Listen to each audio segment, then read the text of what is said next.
CNN's Don Lemon and two talking head sidekicks spend nearly a minute and a half of airtime laughing about how stupid they think half of Americans are.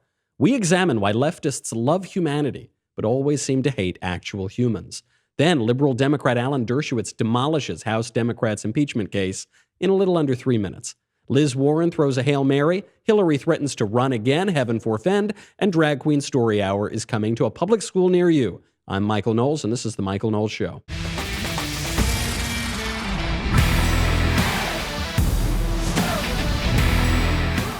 If you ever wondered what the mainstream media really think of you, you need to look no further than CNN's Don Lemon. I know we're always knocking the mainstream media and those left-wing cable news networks, and maybe sometimes people think it's unfair, we're a little too harsh on them.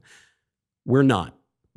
They hate your guts, and CNN's Don Lemon finally admitted it in a segment. It lasted almost a minute and a half of them just laughing at Trump supporters, at half of America, calling them rubes, calling them idiots. They could barely get the words out because they were laughing so hard. Here's just the first part of it. He also knows deep in his heart that Donald Trump couldn't find Ukraine on a map if you had the letter U and a picture of an actual physical crane next to it. He knows that this is, an administration defined by ignorance of the world. And so that's partly him playing to their base and playing to their audience, the credulous boomer rube demo that backs Donald Trump, that wants to think that Donald Trump's the smart one and y'all elitists are dumb. All right, now there's the turn, right? So at the very beginning, Don Lemon cracks up. He cracks up so much at his head. He puts his head down on the desk. He just keeps laughing. He keeps laughing. And the person who was speaking there, Rick Wilson, is a kind of fake Republican. He was a former Republican strategist who then in 2016 was so offended by Trump, he worked on that independent candidate, Evan McMullen's campaign. He was colloquially referred to as the Egg McMuffin campaign, and he ran that, obviously didn't go anywhere, and now he spends all of his time knocking Republicans and conservatives on CNN. So it starts out, he makes this thing, he says it's defined by ignorance, Republicans couldn't even find Ukraine on a map. Now, just a little note here, Republicans know a lot about maps because, for instance, we found Wisconsin on a map in 2016, which is why Trump won and Hillary lost. I digress. He makes the point, and then Rick Wilson is going to go on. But Don Lemon is the one who keeps the joke going. Don Lemon is the one who is encouraging this whole thing. And that's the real problem here. When the commentators come on, when the guests come on these talk news shows, they often go a little further than the anchor does, right? That's kind of their purpose there, is they come on and they have more personality, they inject more opinion into it, and the anchor is supposed to be there to be the anchor. But on CNN, it's exactly the opposite. CNN is the one encouraging this to break down. I mean, Don Lemon here is breaking down and behaving in this childish way in a play for ratings. He's done this many, many times. And it does play for ratings in the same way that a screaming child gets attention. But in the long run, that's not the kind of attention you want because people are not going to take you seriously. Ultimately, that wears pretty thin. So he encourages him, and this is where the segment really looks bad for CNN and really looks bad for the left and gives us a little glimpse into why the left loves humanity and hates actual humans. Because as Don Lemon is laughing, Rick Wilson thinks he's got to play to his audience now, so he puts on this Southern accent to show the dumb, rube, idiot Trump voter who can't identify nothing on a map or nothing, right? So he goes on with this, and then the third guy, Wajid I don't know if I'm pronouncing his name correctly. He goes on and he starts getting in on the joke as well. You elitists with your geography and your maps and your spelling, even though my your math and your reading. Yeah, you're reading. Your geography, knowing other countries, sipping your latte. All those lines on the map. Only them elitists know where Ukraine is. Sorry, I apologize. But by the way, oh my God! But you know what? But it was Rick's fault. I blame Rick. Now, Wajid Ali, he's the only one of these three who actually realizes this doesn't look good. Of all these three knuckleheads on CNN, Wajid Ali is the one who, after he makes the same joke, right? It's just the same joke over and over, which is that Trump supporters are stupid. Half of America is stupid. He says, oh, they can't find anything on a map. They can't spell. Ha, ha, ha, ha. It's the same joke. But he realizes, gosh, it doesn't look good if a bunch of us from CNN, these media elites, are going on condescending and making fun of half of America. It doesn't look good. So he says, hey, Rick started it, not me. Okay, Rick started it. I blame Rick. And then he starts to move on as though they're going to continue the segment. But they don't even let it go there. Don Lemon finally gets it together at the end, but they keep laughing. Honestly, but you Blame know what Rick. NPR should Why do? not? Sorry, hold on. Wait. Can I tell give you me a second. Hold on. Sorry. That was good. Sorry. Rick, that was a good one. I needed that. Okay. The funny thing about it was that it wasn't actually a good one. It was fine. I'm not saying it's kind of a basic joke, but it's a joke, right? It's a chuckle joke. It's not a guffaw joke. It's not a laugh for 90 seconds joke. It's a like sort of, oh, haha, okay, moving on. They dragged it out so far. The reason that they're laughing this much is not because the joke is 90 seconds funny. It's about 9 seconds funny. The other 81 seconds of laughing is not because the joke is funny. It's because of how much these guys in the media despise conservatives, despise half of America. They truly do not like you.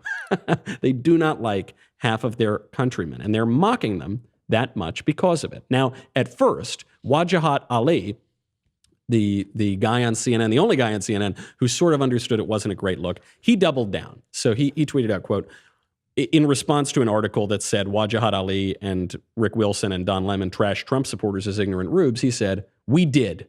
Not going to apologize for it either. If you're willing to believe and promote these absurd and dangerous lies, well, you deserve to be mocked for it.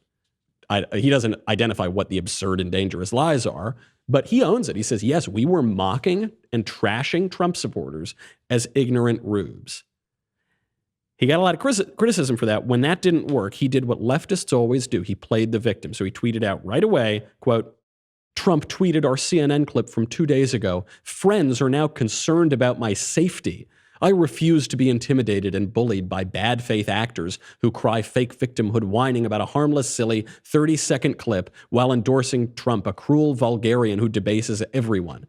Okay, nothing about what he just tweeted out was true, right? First of all, it wasn't a 30-second clip, it was a 90-second clip. But also, who's worried about your safety? That's not what happened at all. That's not what happened at all. You mocked half of America, and you thought it was really, really funny, and then some people on Twitter mocked you, and you cried and you whined and you pretended that you were in physical danger. Give me a break. There are some big takeaways here that the left would do well to consider, but I think really helps the right understand the way that the left thinks about us. But first, I've got to thank our friends over at Kovas Cowboy Boots. Oh, man. Kovas Cowboy Boots, a new and wonderful and timely sponsor, because I just launched a podcast with a certain senator from Texas. So you know I had to get some cowboy boots. Kovas Cowboy Boots are handmade with high-quality, full-grain leathers by world-class boot makers. They are built to be comfortable right out of the box. This was the biggest thing for me. All right, I haven't worn cowboy boots a whole lot in my life, but I saw the Kovas catalog and I just thought they looked absolutely phenomenal. They looked so, so cool. So I ordered this pair. I didn't have to break them in at all. They were just comfortable right out of the box. And now they have really cool, ambitious leathers. So if you want, you can get like ostrich leather. I think that one looks incredibly cool. But all their leathers look really, really great. Do what I did. Get yourself a pair of Kovas cowboy boots today at tecovas.com/Knowles. I love it. Handmade, really, really high quality. And because they're selling direct to you, they can give you prices that you are not going to get in retail stores. Just really a tremendous product. That's Tecovas, TECOVAS.com/Knowles, KNOWLES. Tecovas.com/Knowles. Absolutely great boots. Get yourself a pair. Okay, big takeaways here. That clip from CNN on Don Lemon's show was not from last night. That's a 2-day-old clip. So why is it only making the rounds now? It took 2 days to percolate because no one watches CNN.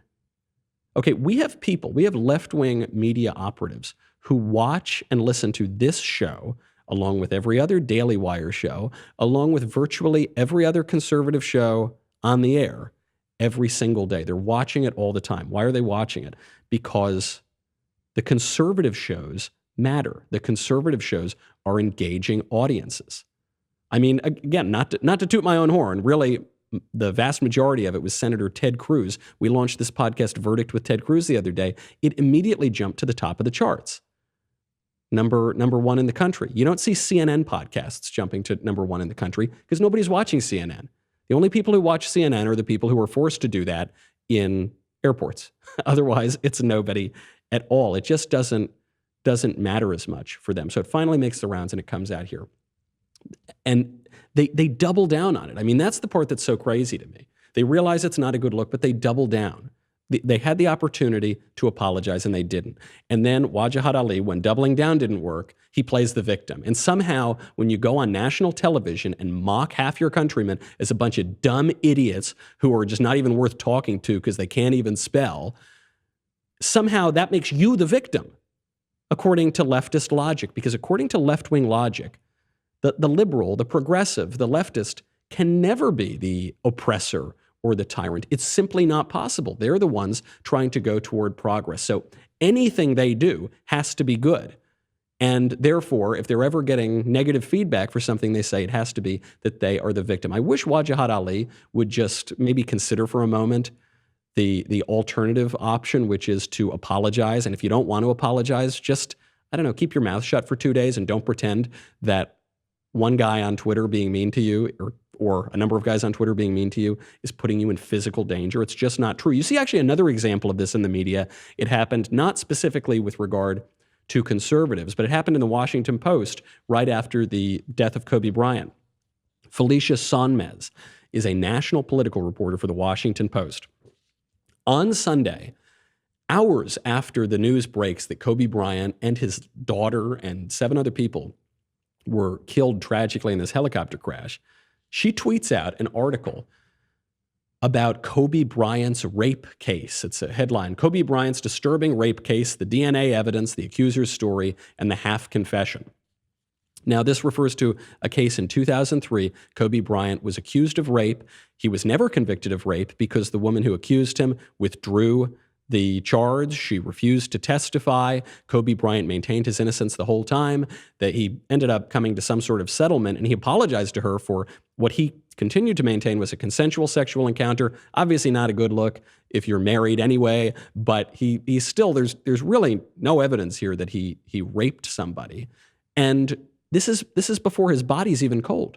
That this reporter decides in the whole life of this man, she is going to go after him for the worst accusation you could possibly put up against him. This is a theme with the left. They've been doing this for at least 250 years. We're going to be discussing this very topic on an upcoming episode of my PragerU show, The Book Club, because there's a whole book about this called The Intellectuals. But going all the way back to the first leftist ever, Jean-Jacques Rousseau, that back in the 18th century, all the way up through Karl Marx, up through Jean-Paul Sartre in the 20th century, all these very prominent leftists, the thing you notice about them is they judge everybody else by those people's worst moments, the worst flaws they ever had, and yet they never apply that same standard to themselves. They judge themselves by their best intentions. They can do no wrong. And it's the same on CNN. It's the same in the Washington Post. We'll get to that in a second. First, got to thank our friends over at CarShield. Oh my gosh, do I wish that I had CarShield about 3 months ago. This was before I knew about CarShield, before CarShield came on the show. And I put a lot of money into my car, and my car kept on breaking down, and I did not have the right coverage that I should have. Cars today, the thing you got to understand, they are like computers on wheels, okay? It's not like the old days when you could just go out with a wrench and fix up your car by clicking this doohickey or that. I don't know. I've never worked on a car in my life, but that's what my father and my uncles tell me you used to be able to do. From electronically controlled transmissions to touchscreen displays to dozens of sensors. All this tech very, very expensive to fix if and when it breaks. CarShield has affordable protection plans that can save you thousands for a covered repair, including computers, GPS, electronics, and more. With CarShield, you get to choose your favorite mechanic or dealership to do the work, and CarShield takes care of the rest. I love them. I really, really trust these guys. Right now, head on over to carshield.com and enter the code Knowles. That's Knowles. Make sure you do that. Do not wait until your check engine light goes on. You can also call 800-CAR-6000 and mention the code Knowles when you call, and you will save 10%. Carshield.com, use the code Knowles, save 10%. That is carshield.com, code Knowles. A deductible may apply. The left has been doing this all the time. If you look at the most prominent leftists in history, all the way back to Rousseau and Marx and Sartre and all these guys, they're always terribly cruel to the people around them. They're always terribly cruel to acquaintances, all while professing love of humanity. They always seem to think that everyone's got to follow the rules except them. Wajahat Ali can go on CNN and just cruelly mock half of the country. I mean, not even in that funny a way. It's one joke. It's a one-note joke. And then the minute anybody goes and makes a joke about him, it's the end of the world. He's in trouble. He's vulnerable. He's in physical danger. Give me a break. They've always been doing this. Journalists like Felicia Sonmez want to judge people on the worst things you could possibly accuse them of, but they always judge themselves on their best intentions. That's why they want to impeach Trump for possibly thinking about doing what we know for a fact Joe Biden actually did. It comes all right back to this impeachment trial. In this impeachment, the House Democrats are impeaching Donald Trump for maybe thinking about engaging in a quid pro quo and withholding Ukrainian aid in exchange for a Ukraine investigation of Joe Biden. Now, that didn't actually happen. We know for a fact it didn't happen. We don't know for a fact Trump was even thinking it. But the whole reason Trump would have been calling for that investigation in the first place is because Joe Biden actually withheld American aid, threatened to withhold American aid, if Ukraine didn't fire the prosecutor who was investigating his crook son. And yet the left can say, perfectly straight-faced, yeah, we need to impeach Trump for that, but Joe Biden, he's perfectly fine. He might be our presidential nominee. They can say that they love humanity while not really loving humans, because really they just love themselves. And conservatives are pretty much the exact opposite. Conservatives don't really like humanity that much. I'm very skeptical of humanity. I think that human nature is broken. I think it is flawed. We are never, ever going to perfect it. However, I love actual humans. I really like individuals. I really like talking to actual humans. If I can, I'd like to help them out. It's like a perfect flip. You see this, President Trump showed this just the other day. President Trump was driving up. He was in his motorcade, and he saw that there were a bunch of firefighters waiting to salute him. So he pulled on over and got out of his car. And you can see him. It's kind of obviously a little bit hard to hear in the clip, but you can see him. He pulls over. I'm sure the Secret Service are completely freaking out here. And he walks up to them, and he just starts shaking their hands. You can hear one of the firefighters say, like, oh, that's so cool. That's so right. And he does, and he gets back in his car and he leaves. Now, look, Trump is a good retail politician, and it's cool that this clip went viral, and it was good retail politics. But you see this with Trump a lot. I'm not sure that Trump loves humanity all that much, but when he's talking to individual humans, he really seems to like them. I mean, he finds a way to like Kim Jong-un in North Korea. He finds a way to make friends with enemies, people that he would scream at and call horrible names on the campaign trail, but then they kind of get along and they can be friends later on. One of the other very similar moments from Donald Trump, Trump was getting onto Marine One. He was getting onto the helicopter, and the Marine's hat fell off his head. And Trump just casually leans down, picks up the hat for him. This is a minor thing to do. I don't think Trump pre-planned it. I don't think it's part of some grand strategy. It's just the way that people interact. One of the criticisms of Trump's administration is he's not strategic and abstract and cold enough. It's too much about relationships. I think that's the conservative instinct. And frankly, I'd much rather have an instinct in politics of really liking and engaging with individual people, even if it messes up your theories, than an instinct to love humanity in theory and hate them in real life. Now, speaking of President Trump, The impeachment trial is still underway. His legal team is still making their arguments. We heard from Ken Starr. We heard from his other lawyer, Pam Bondi. We heard from a bunch of the Trump team lawyers. I think one of the lawyers working for Trump's legal team, Alan Dershowitz, maybe better than anyone, shot down the Democrats' impeachment case in about 3 minutes. And Alan Dershowitz, who has been on my show and he's been on other shows that I've guest hosted, he goes on the media a whole lot.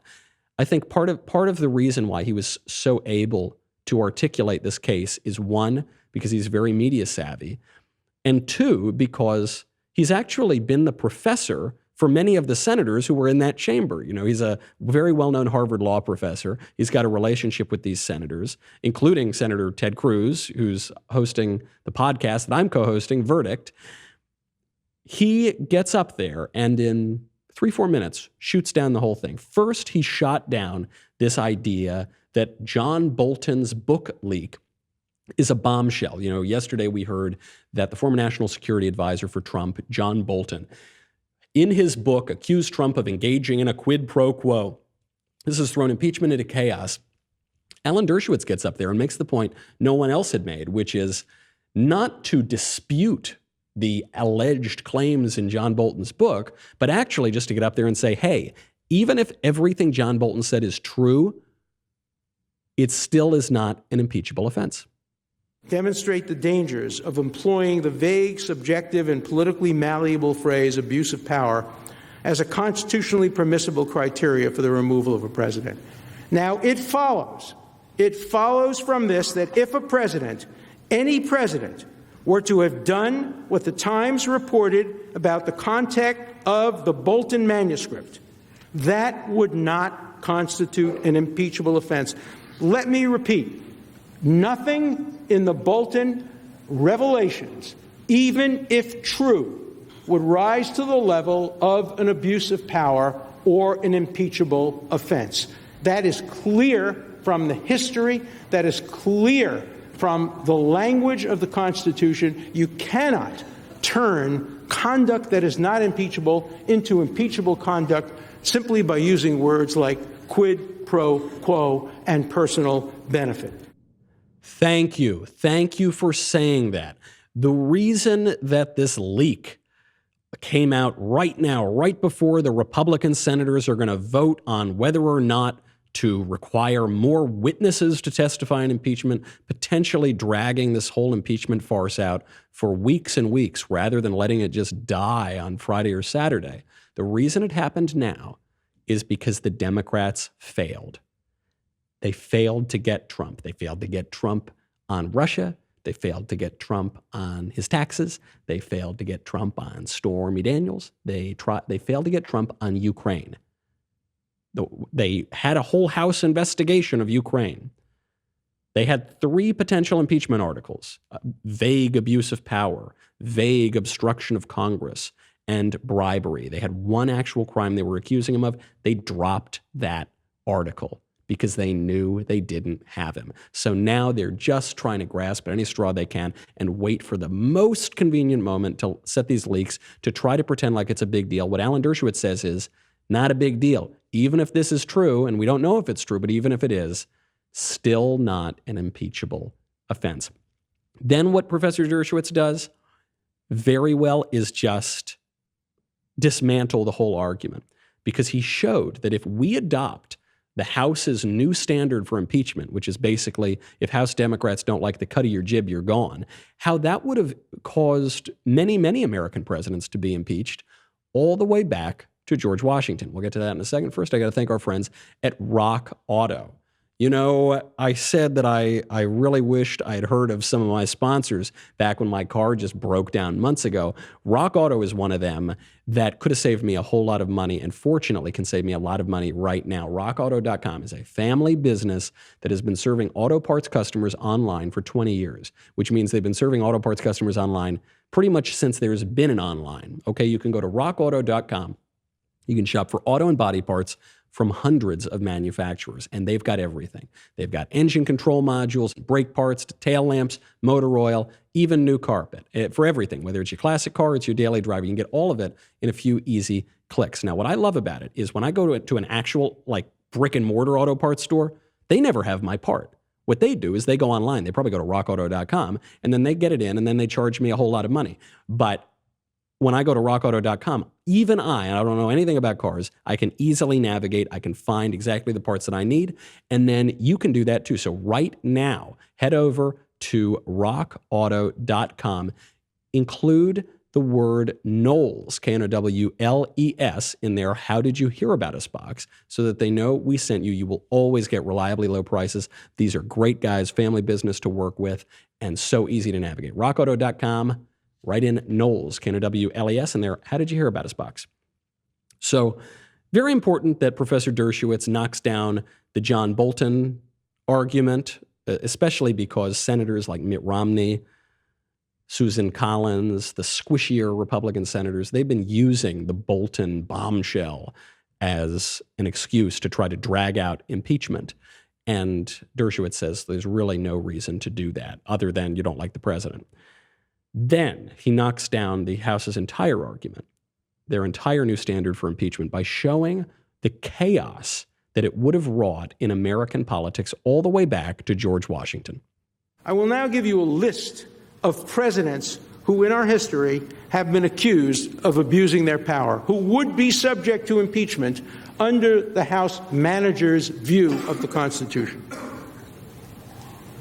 George Washington, refusal to turn over documents related to the Jay Treaty. John Adams, signing and enforcing the Alien and Sedition laws. Thomas Jefferson, purchasing Louisiana without congressional authorization. I'll go on. John Quincy Adams, Martin Van Buren, John Tyler, arbitrary, despotic, and corrupt use of the veto power. James Polk, here I quote Abraham Lincoln. Abraham Lincoln accused Polk of abusing his power of his office, contemptuously disregarding the Constitution, usurping the role of Congress, and assuming the role of dictator. He didn't seek to impeach him, he just sought to defeat him. Abraham Lincoln was accused of abusing his power for suspending the writ of habeas corpus during the Civil War. President Grant, Grover Cleveland, William McKinley, Theodore Roosevelt, William Taft, Woodrow Wilson, Franklin Roosevelt, Harry Truman, Jimmy Carter, Ronald Reagan, quote, concerning Iran-Contra. He goes on. There are more presidents even after that. They would all have been subject to impeachment if we adopted this new fantasy of the constitutional requirement that the House Democrats are coming up with now. I've been saying this since the very beginning of impeachment. You know, there are some conservatives out there who say that we don't use impeachment enough, that actually the House of Representatives should impeach more presidents. They should take more power back into the House. I don't want that. I think that's a terrible idea. I don't think that we need to give more power to the legislature. I think we've given a lot of power to the legislature, and frankly, the legislature has given a lot of that power away. We should not get into a situation where the president is serving at the pleasure of the House of Representatives. Some of the greatest presidents, perhaps all of the greatest presidents in American history, would have been thrown out of office because of that.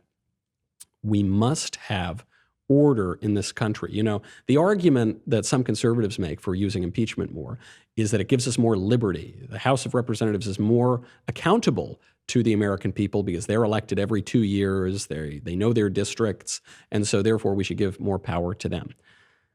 That's not a real kind of liberty. You know, the only way that we can enjoy the blessings of liberty, as we call them, is if we have a stable government. You don't get to enjoy blessings of liberty if you don't have a stable government. And if you get into a situation where we're just impeaching every president the minute that a different party gets into the House of Representatives, if you get in there to that situation, you are not going to have any kind of stability whatsoever. Now, speaking of the presidency, and we have a lot of 2020 news to get to, but first, while the pro-abortion activists are shouting their abortions on national TV and referring to preborn babies as parasites, pro-lifers are fighting back. All of us here at the Daily Wire have spoken out for life.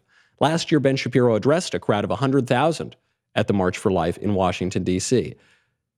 Our advertisers, as a result of those actions, were targeted by left-wing fake media watchdogs and operatives. And we lost a lot of revenue from that. This is a constant battle to protect pro-life advocacy from the forces of abortion. Another group that has experienced this is Live Action. Live Action is one of the most important voices in the pro-life movement. They have helped to expose Planned Parenthood and other abortion clinics for the horrific crimes they commit. Pro-abortion activists have targeted Live Action and censored them on social media platforms when they don't succeed in kicking them off altogether. That's why our Daily Wire members are so important. Your membership helps keep our cameras on. It keeps our microphones turned up, even when the left is pressuring our sponsors. You can keep the pro-life message from being canceled from now until January 31st. A portion of any dailywire.com membership will be donated to Live Action with the promo code LiveAction. So head on over to dailywire.com, sign up, and make your voice heard. Head over to dailywire.com. We'll be right back with a lot more.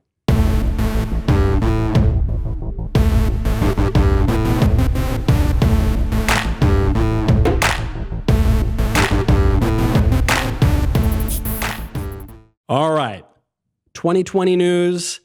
Elizabeth Warren is probably coming to the end of the line here. Poor old Hiawatha, just not going to make it over the finish line if the polls are to be believed. And I think Liz Warren knows that too. She knows her campaign is in serious trouble. She's way down in Iowa. She's way down in New Hampshire. If she pulls an upset, then she's back in the race. But if she really gets clobbered in both those states, it's hard to see how she comes back, especially New Hampshire, which is right in her backyard, right near Massachusetts. So this could be the end. Liz Warren is throwing a Hail Mary here. She's pretending that she has already won the nomination, and she is launching an ad directly against Donald Trump. He grew up in a mansion in New York City. She grew up here in Oklahoma.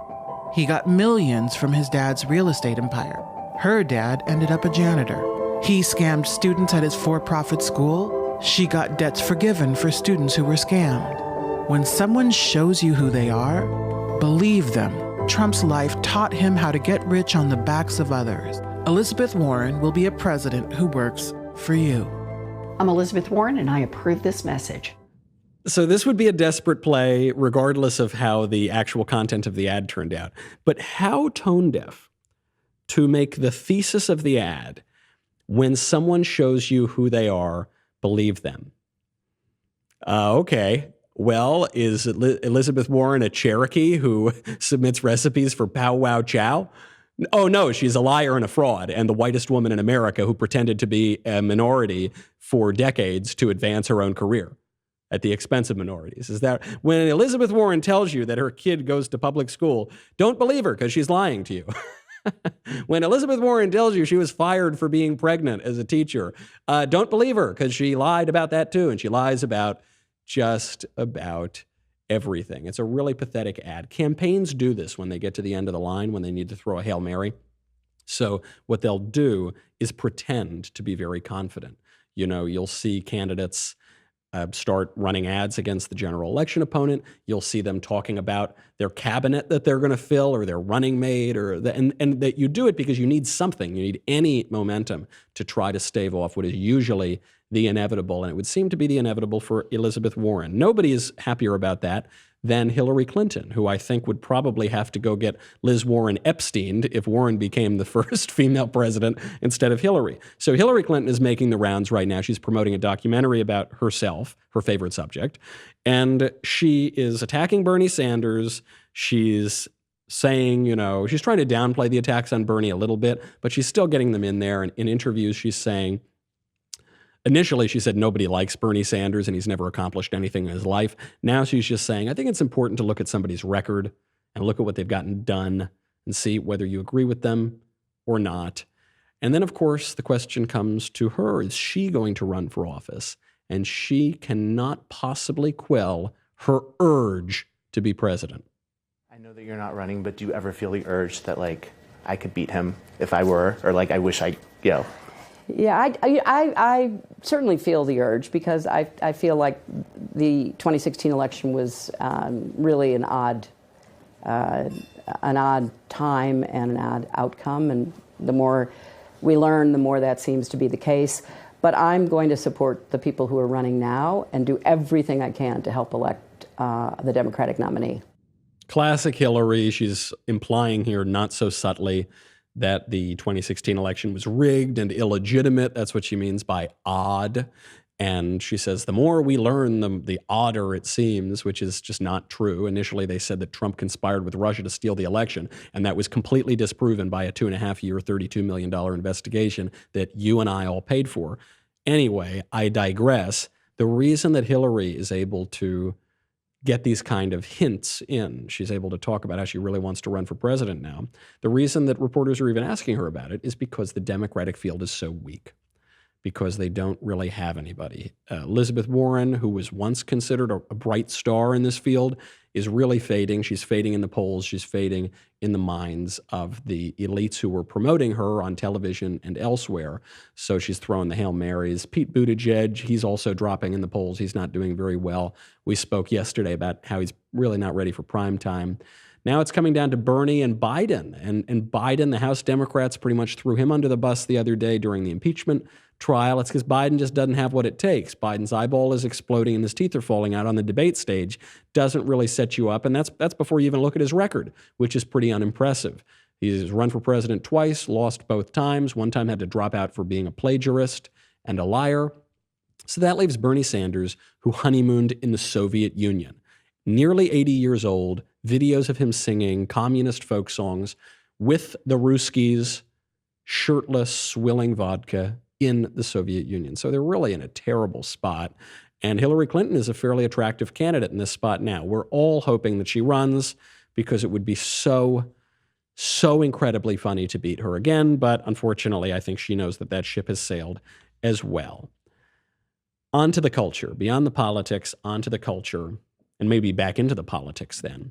Drag Queen Story Hour is coming to a public school near you.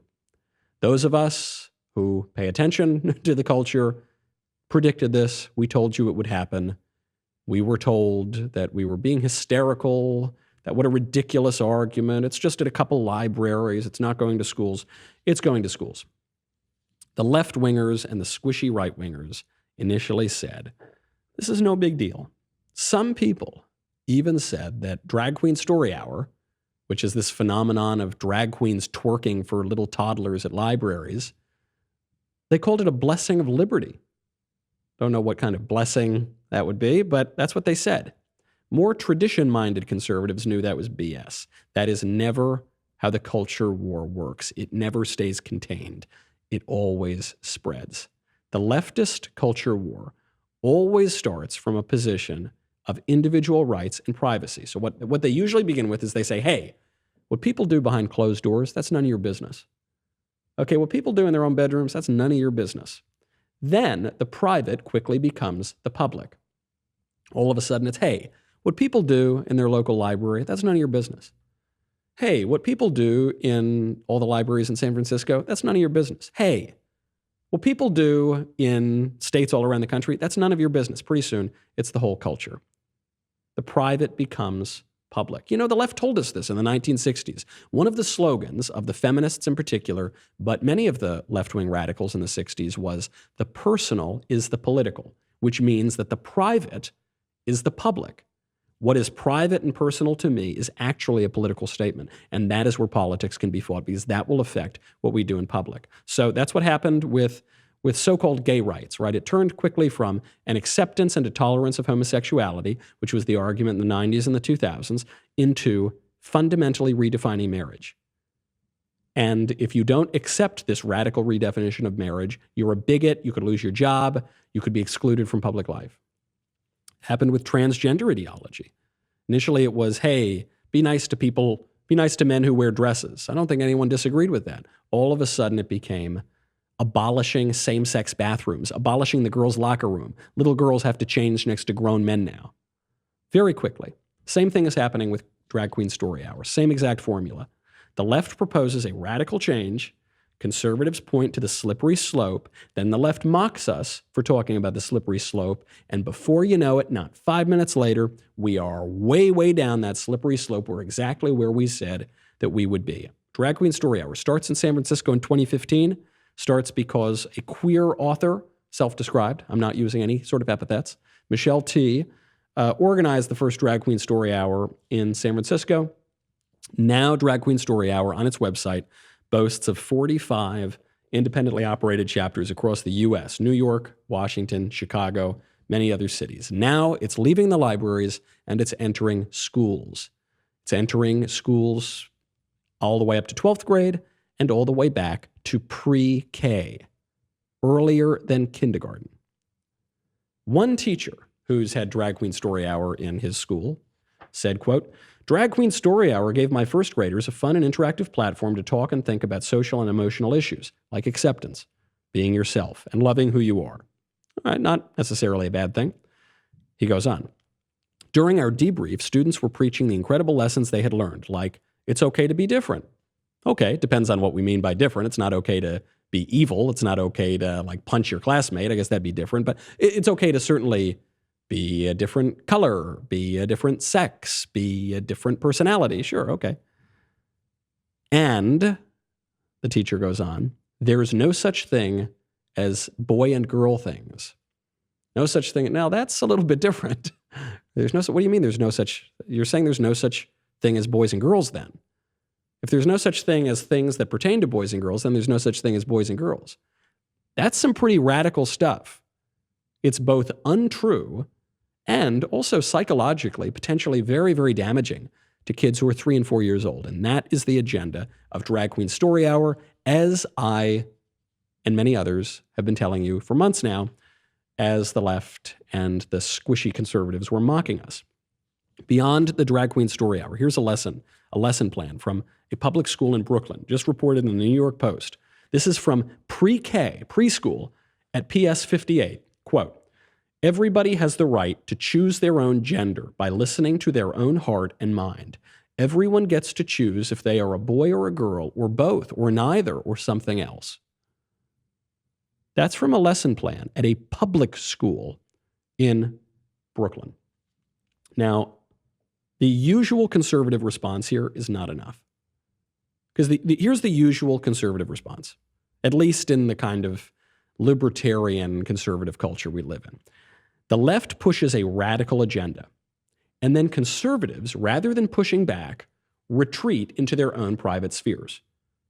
So, for instance, the left pushes this radical agenda into the public schools, and what do conservatives do? Do they duke it out on the field of the public school? No, they retreat into private school, or they retreat into homeschool. The private school and the homeschool movement, great thing, all for it. But you also have to fight the actual battle that's being waged, which is in the public schools. If you don't, then the left simply dominates the culture. Often conservatives are fond of saying politics is downstream of culture, which is true. However, politics also affects culture. Politics has a big effect on our culture. Look at even how economic policies can affect culture. We saw this in the Soviet Union. We see this after Ronald Reagan liberalized the economic policies in the United States. We had flourishing, we had thriving. Saw this in the Great Society. The economic policies in the 1960s and 70s wrought crazy effects all over the culture. It is not enough to say, hey, conservatives can just private school. They can just go to homeschool. Do you know how many students are homeschooled in America? 1.6 million. That's cool. I mean, good for them. Hopefully they're getting a good education. Glad that people have more control over their own kids' education. Only 1.6 million. You know how many kids go to private school? 5.8 million. It's good. It's more, obviously more than go to a homeschool. Still 5.8 million. Do you know how many students go to public school in the United States? More than 50 million. 1.6, 5.8, 50 million. So if all we do is retreat into our own little culture, into our own little institutions and cede all the big institutions to the left, then that will be the fastest way to lose the culture. And it's been our strategy for at least 50, 60 years now, and it hasn't worked out well. And the left's argument is BS anyway. Here's how you can fight the argument. The pro-Drag Queen Story Hour type people say that we need to let Drag Queen Story Hour into public schools because that's just neutral. That's just exposing students to new ideas, and we want students to be exposed to all sorts of ideas. We don't teach them what to think, we teach them how to think, which is a completely meaningless statement and BS. You cannot teach someone without teaching them what to think. You cannot teach history without teaching people what to think about history. You can present different arguments, but ultimately, one of those arguments is going to be more persuasive than the other. You can't teach people mathematics without teaching them what to think about mathematics. You can't teach people language without teaching them what to think about language. Okay, they start from that premise. It's just neutral. Just let that idea in. Okay, well, what do you think they would say if you suggested teaching the Bible in schools? Or if you suggested opening school each day with a prayer, as we did throughout the United States until about 60 years ago? Do you think they would say, oh, of course? Well, yeah, because we have this neutral ground, and absolutely, we want all these ideas. We don't want to limit anybody's exposure to ideas. I mean, especially the Bible, which is the single most important book ever written, and without which you can't understand anything else in our culture. Do you think they would say that? I don't think they would say that. I think they would do as they've done for 50, 60 years and get both of those things straight out of the public schools. Their argument is disingenuous. The key here is that liberalism is not neutral. We need to fight back and stop ceding these institutions and arguments to the left. The left does not have your best interests at heart. They might prattle on about how much they love humanity, but they don't seem to care very much for actual humans, and you and your children are the actual humans who could be harmed by this leftist culture. If we don't fight back, we're just going to find ourselves further and further and further down that slippery slope. Hope I don't have to see you there. That's our show. We got a lot more to get to, but we'll get to it tomorrow. We'll also get to it later on tonight on the #1 podcast in America, Verdict with Ted Cruz, which I have the wonderful opportunity to co-host. So we'll see you there, or we'll see you back here tomorrow. I'm Michael Knowles. This is The Michael Knowles Show.